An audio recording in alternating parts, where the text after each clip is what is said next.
Hi guys! Welcome to my new vlog. Meron lang ako ibabahagi sa inyo tungkol sa kalikasan. Ito ay mga wasto na kailangan natin pahalagahan para ikakabuti sa ating kalikasan. Ang pagmamalasakit sa kalikasan ay isang mahalagang bahagi ng ating responsibilidad bilang mga mamayan ng mundo.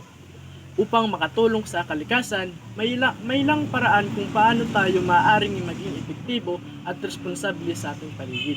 Una sa lahat, ang pagtatanim ng halaman at puno ay isang simpleng ngunit epektibo paraan upang makatulong sa kalikasan.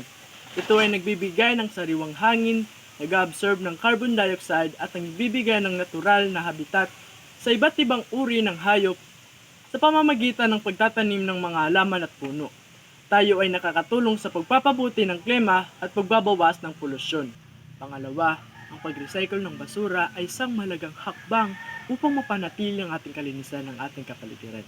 Sa pamamagitan ng wasto at pag-sort at pag-recycle ng mga biodegradable at non-biodegradable na basura, natutulungan natin ang pagbabawas ng mga landfill at paglilinis ng mga waterways. Ito ay nagbibigay ng pagkakataon na muling gamitin ng pakinabangan ang mga materyales na pwedeng may balik na proseso at produksyon. Pangatlo, pagsasauli sa kalikasan ay isang mahalagang aspeto na pagiging responsable sa ating kalikasan. Ito ay maaaring isagawa sa pamamagitan ng pag-participate sa environmental cleanup drives, pag-aalaga sa mga wildlife habitats, at pagpapanatili sa malinis sa kapaligiran sa pamamagitan ng pagtapon ng basura sa tamang lugar. Pang-apat, ang pakikisalamuha sa komunidad ay isang mahalagang aspeto ng papalaganap ng kamalayan at edukasyon tungkol sa pangangalaga sa kalikasan.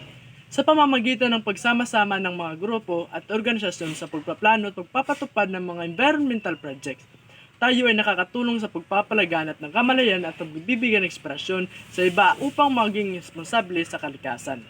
At tuli, ang pagiging eco-friendly ay isang pangunahing hakbang upang matulungan mapanatili ang kalikasan. Ito'y maaaring isagawa sa pamamagitan ng paggamit ng mga reusable at biodegradable na mga produkto, pagtitipid ng paggamit ng tubig at kuryente, at pagpili ng mas sustainable na pamumuhay.